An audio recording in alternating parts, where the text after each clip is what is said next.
Maani ang lab exercise 8. Atong objectives ani kay mag-create og basic scatter plot from a predefined list of data using Matplotlib and add appropriate tiles that access labels of authority, generate arrays and random numbers with a specific means and standard deviations using NumPy. Visualize the relationship between two random variables to scatter plot and create layout, multiple plots, and single figure comparisons. So, interpret scatters, plots, and different concentrations of spread data. So, ang kani, basic scatter plot. So, basic na siya. Mabutang kag mga numbers sa y and x. Then, kung ito mga numbers, ang kani, mag-create na siya og scatter. Yung mga car. Then, car mo na siyang titles, car and versus speeds, and mag-X label din na siya sa age, tapos ang Y label na to sa speed, the speeds, and motion na din na siya. Muna ang basic cutters plot. Tapos, ang observe sa kani is between the car and its speeds, which is the question. So, ang task number 2 is random data scatter random.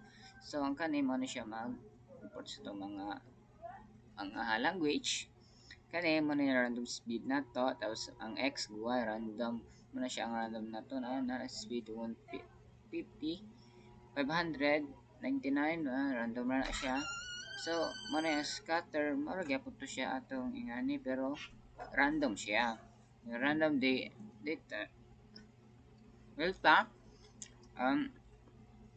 distribution. So, muna ang mga x value na to. Okay. Mo-show din na muna siya. Mo-show. Maraming na siya. Okay. Competitive scatters plot. So, muna siya ang competitive na para gabanin nga na. Pero competitive. So, muna ang shutters and run into shutters sa XY and color is reveal. So, itong title, maragay pa na sila. Pero, random versus ana lang na siya. Ano siya, random, ang kani siya, car versus speed. Kaya, tight layout, and mo na siya mang show. So, mo na siya ang mga basics sa scatter plot. Basic naman siya